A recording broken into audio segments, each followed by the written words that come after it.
लेकिन ये चोट कुछ मायने रखती है उस चोट के आगे जो मैं पिछले 23 दिन से बर्दाश्त कर रही हूँ। मेरे बेटे की जुदाई की चोट। कहाँ है मेरा बच्चा? मेरा बच्चा ढूंढ के ला दो मुझे, और कुछ नहीं कहना है। किसी नजीब लौटा दो मुझे। बहुत दिन हो गए, बहुत दिन हो गए, अब बर्दाश्त नहीं होता। मेरा सबका प्यारा हो चुका है, मेरा नजीब लौटा दो। नमस्कार, मैं रविश कुमार। दुनिया के हर दौर में, हर देश में इस बात को लेकर लगातार बहस चलती है कि राज्य, स्टेट, पीपल और लोग, इनके बीच का रिश्ता कैसा हो। राज्य को हर दिन ये एहसास कराना पड़ता है, इसके लिए अभ्यास करना पड़ता है, लोगों को बताने के लिए कि वो आपका हिस्सा है। जब भी दोनों के बीच इस एहसास में कमी आती है, स्थिति काफ़ी पीड़ादायक हो जाती है। जब एक आम आदमी स्टेट से, उसके अंगों से अपने लिए इंसाफ की गुहार करता है, तो वो दृश्य इसलिए बड़ा हो जाता है कि हम और आप तब राज्य की परीक्षा लेने लगते हैं कि वो राज्य उस आम आदमी की तरफ किस तरह झुका हुआ है, किस हद तक झुका हुआ है, और उसे नमस्कार, सलाम, आदाब करते हुए उसकी तकलीफ़ों के प्रति कितना संवेदनशील है। रविवार को आपने टेलीविज़न चैनलों पर, सोमवार की सुबह अखबारों पर, रविवार की रात शाम मीडिया पर एक तस्वीर देखी होगी।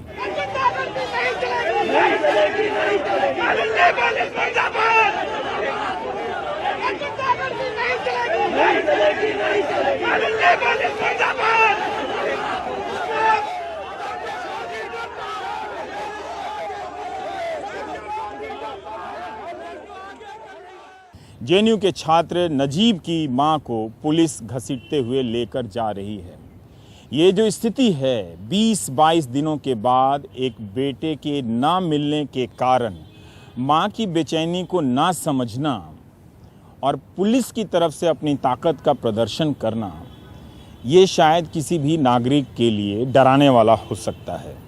वो मां कोई भी हो सकती है, उसका नाम ज़रूरी नहीं कि फातिमा हो, उसका नाम कमलेश भी हो सकता है। जब राज्य की एक बार ये आदत बन जाए तो वो फिर लोगों से अपना रिश्ता तोड़ लेता है और वो लोगों को डराना शुरू कर देता है। क्या ऐसा रहा होगा क्या? इन आशंकाओं को हम एक तरफ रख देते हैं, भूलेंगे नहीं, लेकिन हम चाहते हैं कि आज काफ़ी दिनों के बाद, और शायद पहली बार प्राइम टाइम में कई जगहों पर उनकी बातें गई हैं, हम आपको नजीब की मां से, फातिमा जी से आपको मिलाना चाहते हैं। मेरे लिए ये दृश्य काफ़ी बेचैन करने वाला रहा। हालांकि पुलिस की यही सफाई रही कि पुलिस ने बड़े आदर के साथ, सम्मान के साथ फातिमा जी को थाने ले गई और फिर वापस घर पहुंचाई। तो आप देखेंगे कि ये तस्वीरों में आपको मैं दिखा सकता हूं कि अगर ये आदर है, ये सम्मान है, तो इस सम्मान को हासिल करने के लिए आप भी चिट्ठी लिखिए पुलिस को कि ऐसा आदर हमें भी चाहिए। नमस्कार, आदाब। आप मुजीब हैं, आप सदफ हैं। आप खड़े भी हो सकते हैं, आप बैठ भी सकते हैं, कोई दिक्कत नहीं है हमारे साथ। फातिमा जी, हम आपसे जानना चाहते हैं कि कल हुआ क्या था आपके साथ? सर, जैसे ही हम गाड़ी से निकले बाहर, हाँ, 4-6 लोग थे मेरे साथ, हाँ, 4-5 बच्चे थे। हाँ, वैसे ही पुलिस पहले से ही वहाँ मौजूद थी। हाँ, और एकदम से पुलिस आई और उन बच्चों को बुरी तरह घसीटने लगी, लड़कों को। हाँ, आइए, हाँ, बुरी इस तरह तरफ आ से। जाते हैं, इधर मतलब धूप है। इस तरह हाँ, पकड़ रहे थे जैसे कोई वो हाँ, मुजरिम है किसी की। आइए इधर। हाँ, बुरी तरह धक्का मुक्की करने लगे। तो मैंने हाँ, कहा इन्हें क्यों पकड़ रहे हो तुम हाँ, लोग, ये क्या कर रहे हैं? तो खामोश खड़े हैं यहाँ पे हाँ, मेरे साथ। हाँ, इधर आइए। हाँ, इन्होंने कोई जुर्म नहीं किया, जिन्होंने हाँ, जुर्म किया उन्हें पकड़ो जाके। वो हाँ, आजाद घूम रहे हैं, खुले हैं। हाँ, उनके साथ क्यों नहीं आते आप लोग? उन्हें पकड़े जाके, और ना नजीब को ढूंढ रहे हैं और ना ही ये हम लोग यहाँ कुछ करने थोड़ी है, खामोश बैठने के लिए आए हैं, हम अपनी आवाज़ उठाने आए हैं। क्यों हमारे साथ ऐसा किया जा रहा है? तो उसने मुझे ही पकड़ लिया। पुलिस वाली लेडीज़ थी जो, उन्होंने मुझे पकड़ा, माता जी चलिए चलिए। मैंने कहा मैं क्यों जाऊँ, मैंने क्या गुनाह किया है? मैं तो लोगों के साथ, ये मेरी आवाज़ है, ये मैं इनके साथ खड़ी हूँ, मैं कुछ गुनाह तो नहीं कर रही। और आप लोगों को नहीं मार सकते, आप इन्हें नहीं मारेंगे तो ये मुझे घसीट के वो लोग बुरी तरह से, और देखा ही होगा आपने, बताने की ज़रूरत नहीं है, मेरे सब बदन दुख रहा है, ये सब मेरी हड्डियाँ दुख गई पूरी तरह, रात भर सो नहीं पाई हूँ। और बस में बुरी तरह डाला उन्होंने मुझे, सब मेरे हाथ पैर दुख गए। और ले जाके पता कहाँ कितने दूर तक चलते रहे, और वहाँ ले जाके थाने में छोड़ दिया अंदर। और उसके बाद जो है गाड़ी में भी कुछ कहा आपसे? नहीं, गाड़ी में तो बच्चे थे और मैंने कहा खबरदार जो किसी बच्चे को हाथ लगाया आपने। कहला नहीं हम नहीं लगाएंगे हाथ, और अब माता जी आप शांत रहिए। मैंने शांत तो हम वहाँ भी थे, हम यहाँ भी शांत बैठे, हम क्या कर रहे हैं, कुछ कर तो नहीं रहते, वहाँ कोई गुनाह या जुर्म तो नहीं किया था। मैं अपने बच्चे के लिए आवाज़ उठा रही। मेरा बच्चा आज 23 दिन से लापता है, कल 23 दिन हो गया, आज 24वां दिन है। कहाँ है मेरा नजीब? क्यों नहीं सामने लाते उसे? जहाँ कहीं भी उसे ढूंढो। इतनी पुलिस हमारे ऊपर लगाई है, काश के उस दिन लगाई होती जब मैं थाने में गुहार लगा रही थी मनीषी जी से। हौस खास सारी जगह पे मैं थक चुकी हूँ भाग भाग के। मेरा बच्चा कोई सुराग नहीं है, 24 दिन होगा। कहीं से भी एक तो कोई क्लू बता दे मुझे कि आपके नजीब को हमने वहाँ देखा, यहाँ देखा, कहाँ देखा। कोई नहीं बता रहा है कुछ भी। आखिर ये पुलिस कर क्या रही है पिछले 24 दिनों से? मैं तो हमेशा सुनती थी दिल्ली पुलिस बहुत एक्टिव है, बहुत अच्छी है, पूरे हिंदुस्तान की पुलिस से अच्छी है, लेकिन मेरी समझ में नहीं आता क्या एक्टिविटीज़ की उन्होंने, क्या किया 24 दिनों में? कुछ नहीं किया उन्होंने 24 दिनों में। बताएं मुझे, दिखाएं कहाँ है मेरा नजीब? बेगुनाह को इतनी बुरी तरह उसे मजलूम को मारा, 4-4 बार उस पर हमले किए गए, उसको कोई डॉक्टर ट्रीटमेंट नहीं दिया गया, खून में लथपथ सफदरजंग हॉस्पिटल पहुंचा, वहाँ उसको मेडिकल नहीं किया। वहाँ के डॉक्टरों की भी गलती है, क्यों नहीं किया मेडिकल उसका? पुलिस कंप्लेंट तो हो ही जाती, वहाँ उसको एडमिट करना था, काश के वो एडमिट कर लेते, मेरा बच्चा वहीं होता। ये सब उसके साथ नहीं होता जो हो रहा है आज। जो मैं यहाँ दिल्ली की सड़कों पे भटक रही हूँ, मेरा बच्चा मेरे पास होता। अगर उस डॉक्टर ने ये ज़रा सी भी जिम्मेदारी निभाई होती तो मेरा बच्चा आज मेरे साथ होता, उसको वहाँ एडमिट कर लिया होता। क्यों नहीं किया उसका मेडिकल? क्यों नहीं दी उसको कोई दवा? उसको ऐसा ही क्यों जाने दिया? कहाँ है मेरा बच्चा? मुझे बताए कोई, नजीब कहाँ है? आज 24 दिन हो गए, मैं नजीब को कहाँ तलाश करूँ, किसके पास जाऊँ? कोई तो बता दो मेरा नजीब कहाँ है? मेरे नजीब के पास मुझे पहुँचा दो। कहाँ है नजीब? थक गई हूँ इंतज़ार करते करते। मुझे, मैं आपसे जानना चाहता हूँ कि अभी फातिमा जी कह रही हैं कि वो अस्पताल गया था, उसको कौन लोग लेके गए थे सफदरजंग अस्पताल, और किस हालत में? इसकी क्या कोई रिकॉर्डिंग क्या है पुलिस की डायरी में, या आप लोगों को जो जानकारी है? हम लोग तो खैर वहाँ मौजूद नहीं थे। हाँ। जो मतलब उनके रूम पार्टनर है कासिम, और एक बंदा और है शाद, कोई हॉस्टल का है। हाँ। वो लोग लेकर गए थे, और उसमें एक एम्बुलेंस लेकर गए थे JNU की जो मेडिकल, हाँ, वहाँ से लेकर गए थे, और इसमें एक अटेंडेंट था और एक ड्राइवर था। हाँ। हमें ये बताया उन्होंने। वहाँ जब पहुँचे तो वहाँ पे उन्होंने, डॉक्टर ने ये बोला कि पहले जो है कि कहते हैं कंप्लेंट होगी और ये पुलिस केस है, ऐसे ट्रीटमेंट नहीं मिलेगा। तो भाई वैसे भी इतनी बुरी तरीके से मारा गया था, वो एकदम शौक थे और डर भी रहते। सीधे साधा बंदा कोई भी होगा पुलिस कंप्लेंट से डरेगा, तो मना कर दिया कंप्लेंट। क्या उनकी उस वक्त ऐसी स्थिति थी कि जानलेवा हो सकती थी? हाँ, बहुत इतने घायल थे वो? बहुत बुरी तरीके से मारा था, 4 बार अटैक हुआ उनके ऊपर। और ये समझ लीजिए जो कड़ा होता है ना हाथ में जो पहनते हैं उसको, हाँ, मतलब पंच इस तरीके से बना के सिर में मारे उनके, और चप्पल से भी मारा। मतलब क्या बताऊँ, समझ लीजिए बहुत बुरी तरीके से मारा, सिर से खून, नाक से खून। और तो अस्पताल में जो डॉक्टरों ने देखा या नहीं देखा, उसके बाद नजीब कहाँ गया? वो जो लड़के उसको लेकर गए थे, क्या हुआ वहाँ पे? कहाँ से गायब हुआ वो फिर जो है वापस आ गए। नजीब ने मुझे वहाँ से कॉल की, अस्पताल से अपने मोबाइल से। हाँ। मैंने कहा क्यों नजीब, क्या कर रहे हो 2 बजे तुम? कहले अम्मी मुझे ये मारा पीटा गया, मेरे कमरे में 3 लड़कों ने घुस के मुझे मारा। दोपहर के 2 बजे या रात में? रात के 2 बजे आपका फोन हॉस्पिटल से ही मुझे कॉल की उसने। आप तब बदायूं में थी? जी। तो मैंने कहा क्यों, क्या हुआ तुम्हें? तो बोला मैं ये हॉस्पिटल में लाया मुझे सफदरजंग में मेडिकल के लिए, और मेरे चोटें आएंगे। तो मैंने कहा क्यों, कहाँ आएंगे चोटें? बताओ मुझे, कैसे लगी तुम्हें चोट, किसने मारा है? तो उसने फ़ोन बंद कर दिया, और मैंने उसके पार्टनर को फ़ोन किया जो कासिम है, तो उसने बताया कि आंटी ऐसे ऐसे हुआ है, इसको मारा पीटा गया है बहुत, और आप परेशान ना हो, ये आपके पास आने को कह रहा है, मुझे अम्मी के पास जाना है, मुझे अम्मी के पास जाना है। तो मैंने कहा ठीक है नजीब को आप लोग संभाल लो, मैं अभी आ रही हूँ, अभी बैठ रही हूँ। और उसने ये भी कहा कि नजीब पे मुकदमा कर दिया गया है, उन लड़कों ने नजीब पे रिपोर्ट कर दी है कि नजीब ने यहाँ हिंदू मुस्लिम दंगा करने की कोशिश की, और नजीब बहुत घबराया हुआ है। तो कहेंगे ठीक है आप परेशान ना हो, मैं अभी बैठ रही हूँ बस में। मैं उसी वक्त मेरा बेटा, हम सब घर वाले ठीक है, तो उसी वक्त मैंने अपना एक थैला लिया और मैं बस में बैठ गई जाके। रास्ते में मैंने नजीब के बराबर कॉन्टैक्ट में थी, कासिम को भी फ़ोन किया, नजीब को भी फ़ोन किया। 9 साढ़े 9 बजे मैंने बुलंदशहर से फ़ोन किया उसे, और लास्ट बार मैंने आनंद विहार पहुंच के उसे फ़ोन किया, नजीब मैं आनंद विहार पहुंच गई हूँ, बस अभी पहुंच रही हूँ तुम्हारे पास। तब तक वो हॉस्टल पहुंच गया था? हॉस्टल था वो, सुबह ही पहुंच गया था हॉस्टल, तो 6-7 बजे। तो मैंने उससे कहा कि नजीब मैं आ रही हूँ, आनंद विहार पहुंच गई, मेट्रो से आ रही हूँ, बस से देर लगेगी, बस 11 बजे मेरी बात हुई है, मैं 12:30 के लगभग वहाँ पहुँची, 12:30 या 1 के बीच में। तो मेरा नजीब नहीं था। जब मैं हॉस्टल में घुसी तो नजीब की एक चप्पल ग्राउंड फ्लोर पे पड़ी थी, एक चप्पल सीढ़ियों के बीच में पड़ी थी। ये मेरे साथ था। मैंने कहा नजीब मुझे भैया की चप्पलें पड़ी हुई हैं। तो कहने लगा अम्मी घबरा मत, भैया रूम में होंगे, चलो देखते हैं। जब मैं रूम में नॉक किया, दरवाज़ा खोला मैंने, तो वो लड़का बैठा था पार्टनर। मैंने कहा नजीब कहाँ? कह रहा बैठिए बैठिए, यहीं कहीं होगा, आ रहा होगा अभी। मैं कहाँ है नजीब, बुलाओ उसे। तो कहला आप बैठ तो जाइए। मैं बैठ गई, थोड़ी देर इंतज़ार करने लगी, आधा घंटा 1 घंटा देखती रही इधर उधर, कहाँ है नजीब। इससे भी क्या देख क्या हो सकता है, मेरा बाहर इंतज़ार कर रहा हो, इधर उधर खड़ा हुआ। ये भी गया देखने, बाकी और लड़के जो थे मेरी रोने की आवाज़ सुन के आ गए थे, वो भी गए। फिर नजीब कहीं नहीं मिला। रोती पिलकती मैं 3-4 बजे, फिर मुझे और बच्चे आ गए, वो मुझे दूसरे रूम में ले गए। हम ढूंढ रहे हैं आंटी, सारे कैंपस में ढूंढ लिया, कहीं नहीं मिला नजीब। फिर मैंने अपनी नंद के घर फ़ोन किया। वो इतनी देर में आप लोग लगभग पहुंची गई थी, वो रूम पहुंची गए थे और कमरे में उसका पार्टनर था और उसने कहा कि वो अभी अभी यहाँ से निकला है। तो इतनी देर में जेएनयू से निकलने में भी आधा घंटा 20 मिनट लग ही जाता है अगर कोई बस से ना गया हो। तो किसी ने नहीं देखा उसको? कोई नहीं देख पाया। कोई कोई भी मतलब ये नहीं है कि कहाँ गया, कुछ पता नहीं उनका, किसी ने भी नहीं देखा।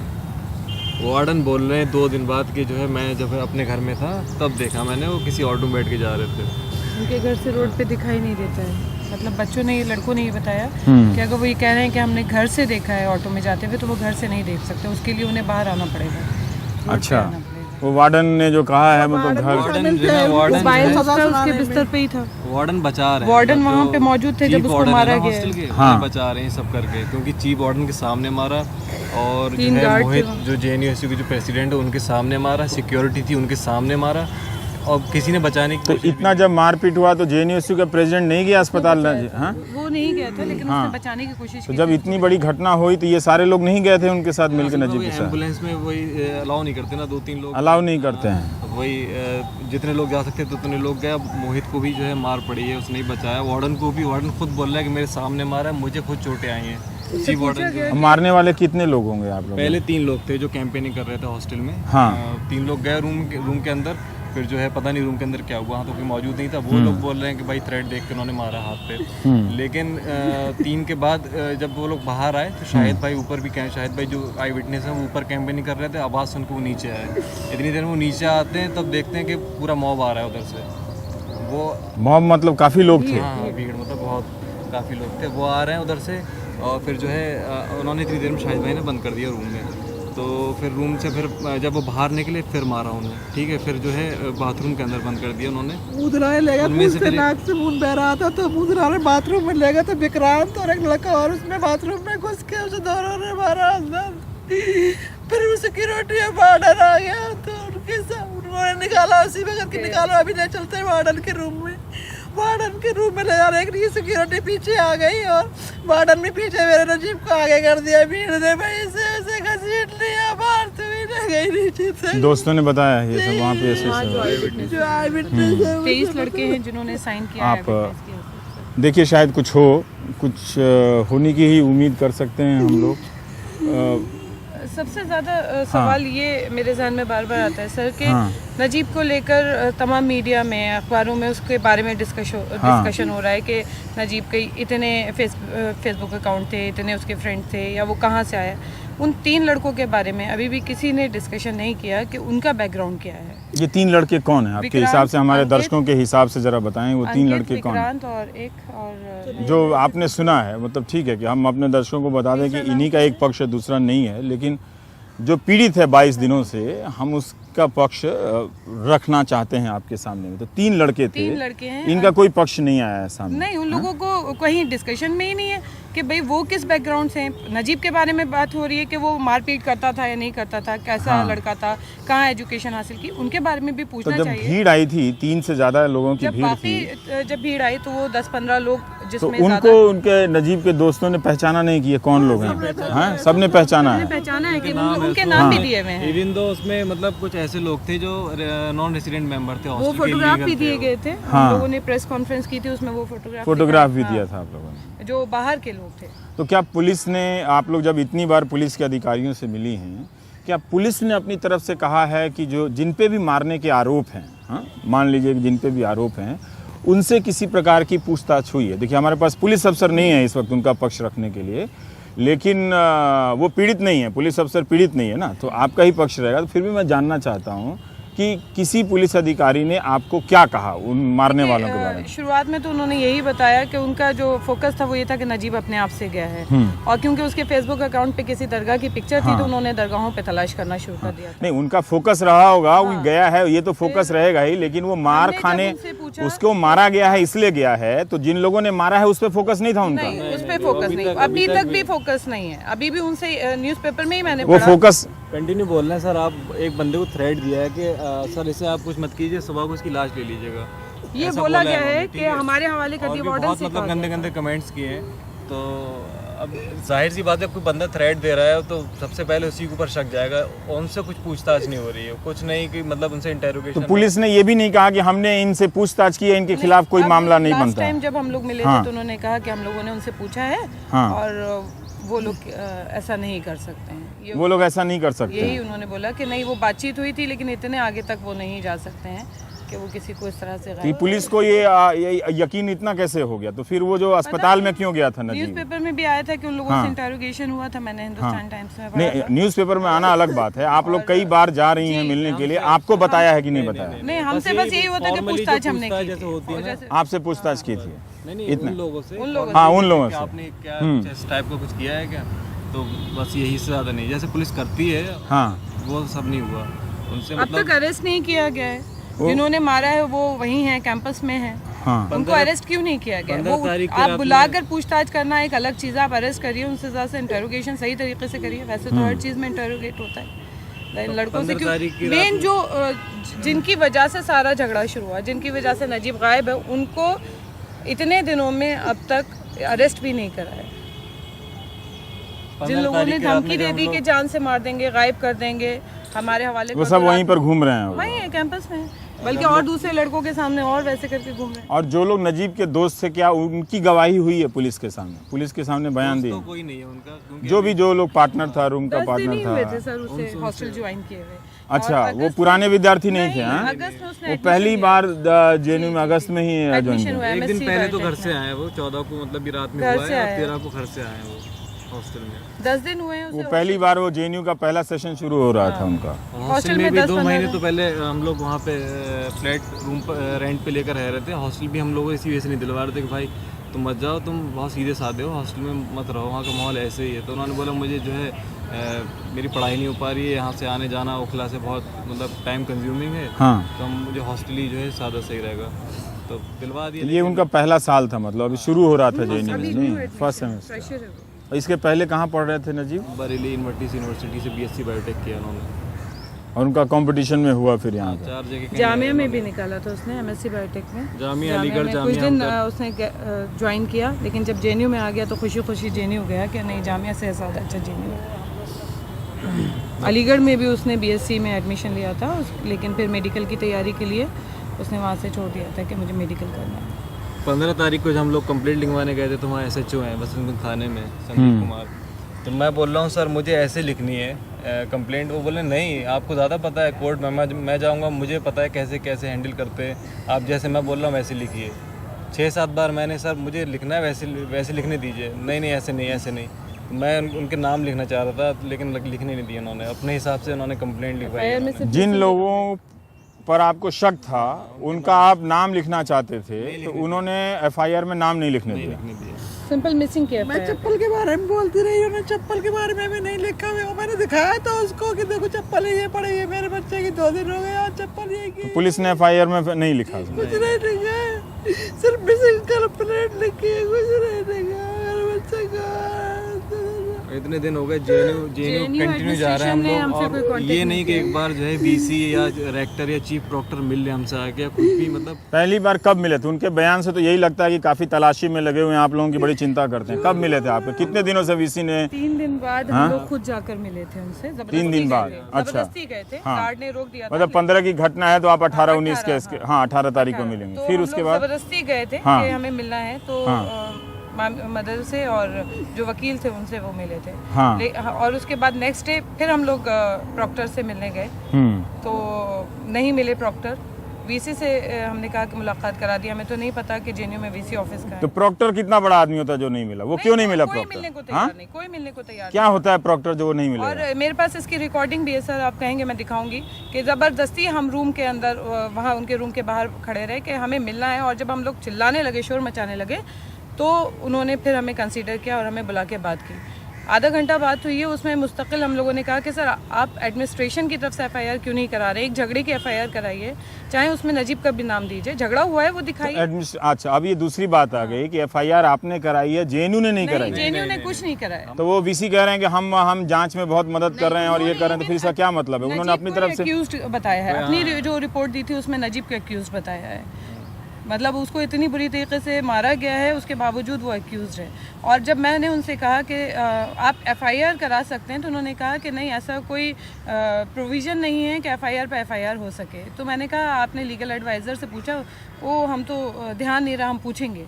तो हमने उनसे कहा कि ठीक है सर, आप पूछिए, कल मैं फिर आपका इंतजार करूंगी, अब आप बुलाइएगा, हम ज़बरदस्ती। तो वाइस चांसलर तो कह रहे थे कि आप लोगों ने घेर लिया तो उन्हें बड़ी परेशानी हो रही थी। अब प्रॉक्टर, अब वो उस दिन की बात है, बीसी से जिस दिन बात हुई, हमने कहा कि आप प्रोविजन मालूम करिए, एफआईआर हो सकती है, आपकी तरफ से एफआईआर होगी। उनका ये कहना था कि विश्वविद्यालय एफआईआर नहीं नहीं कर सकता, वो एफआईआर पे एफआईआर नहीं होती, उन्होंने ये हमें ये कहा हाँ। था। अच्छा, तो हमने कहा आप एक एफआईआर अलग से करा दीजिए अगर हमारी एफआईआर के साथ नहीं कराना चाहते हैं, लेकिन वो इस पे एग्री नहीं कर रहे थे। तो पर उसके बाद चलिए एक कानूनी टेक्निकल मामला है जिसमें मैं ज़्यादा जानकारी नहीं रखता, पर उन्होंने ये कहा कि एक एफआईआर हो चुकी है तो हम दूसरी एफआईआर नहीं करा सकते हैं। पर मुझे ये बताइए कि उसके बाद जो भी आपकी बात हुई, क्या वाइस चांसलर ने फिर बुला के कहा कि आप लोग परेशान? अभी तक नहीं, खुद से उन्होंने नहीं बुलाया, ऑन रिकॉर्ड बात कहना है। वाइस चांसलर ने उन्होंने आपकी मदर को नहीं बुलाया कि आप चिंता मत कीजिए? तो मीडिया से पढ़ के तो लगता है कि वो बहुत चिंता कर रहे हैं, बहुत। नेक्स्ट डे फिर हमने जब उनसे कहा कि अब आप हमें बुलाएगा, हम आपका दरवाज़ा नहीं खटखटाएंगे, ये आपकी ड्यूटी बनती है, आप हमें बुला के बात करेगा। नेक्स्ट डे मैं 6:30 बजे तक वहाँ बैठी रही, ज़मीन पर प्रॉक्टर ऑफिस है, एडमिन ब्लॉक में। तो नहीं बुलाया, तो हम ज़बरदस्ती फिर गए, तो प्रॉक्टर ने कहा रेक्टर से मिल लीजिए। प्रॉक्टर हमसे मिलने नहीं आया, उसके असिस्टेंट जो थे, जो भी उनके अटेंडेंट थे, उन्होंने बोला। मैंने कहा अगर आप नहीं मिलेंगे तो फिर हम अंदर ऑफिस में आ जाएंगे। तो रेक्टर आए, वो प्रॉक्टर आए, फिर रेक्टर के पास ले गए, रेक्टर से फिर बात हुई, तो उन्होंने हमें दिखाने के लिए अपने लीगल एडवाइज़र से कहा कि आप आ जाइए, इनसे बात कर लीजिए। उस दिन हम लोग एक डेड बॉडी देख कर आए थे, तो और दिमाग में तकलीफ़ बहुत ज़्यादा थी कि इस तरह की सिचुएशन हम लोग झेल रहे हैं। तो हमने उनसे कहा कि आप एफआईआर कराएंगे या नहीं कराएंगे? सर एफआईआर हो सकती है, हमने भी मालूम कराया। तो कह रहे हैं कि नहीं, हम एफआईआर नहीं कराएंगे।